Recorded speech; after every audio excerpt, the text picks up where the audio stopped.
আলহামদুলিল্লাহ ওয়াকাফা ওয়া সালামু আলা ইবাদিহিল্লাযিনা ইসতাফা আম্মা বাদ।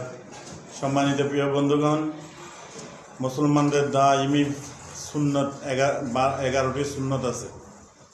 মুসলমানদের দাইমি সুন্নত 11টি সুন্নত আছে। সবসময় এই সুন্নতগুলো সবসময় এবং আঁকড়িয়ে ধরতে হয়, সবসময় আমল করতে হয়, সুন্নতের উপর আমল করতে হয়।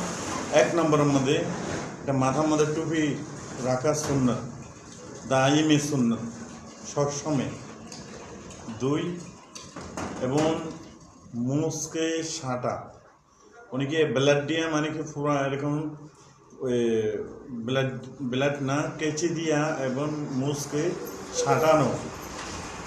দাড়িকে লম্বা করে রাখা, কতটুকু রাখবেন? যে 3 মুষ্টির থেকে একটু বেশি রাখতে পারবেন, কিন্তু 3 মুষ্টির কম রাখুন যাবে না।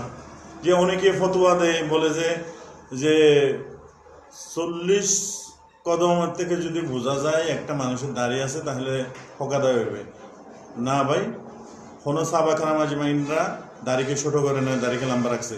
হুজুরে পাক সাল্লাল্লাহু আলাইহি ওয়াসাল্লামের দাড়ি লম্বা ছিল। এবং দাড়ি রাখা শুধু আমাদের নবীর সুন্নত না, সমস্ত নবীদের সুন্নত দাড়ি রাখা সমস্ত নবীদের সুন্নত। যে ব্যক্তি ইচ্ছা করে দাড়ির মধ্যে ব্লাড লাগায়, যে ব্যক্তি ইচ্ছা করে মানে কি এরকম দাড়ি খামাই করে এবং মুসকে রাখে, দাড়িকে কি করে ক্লিন শেপ করে।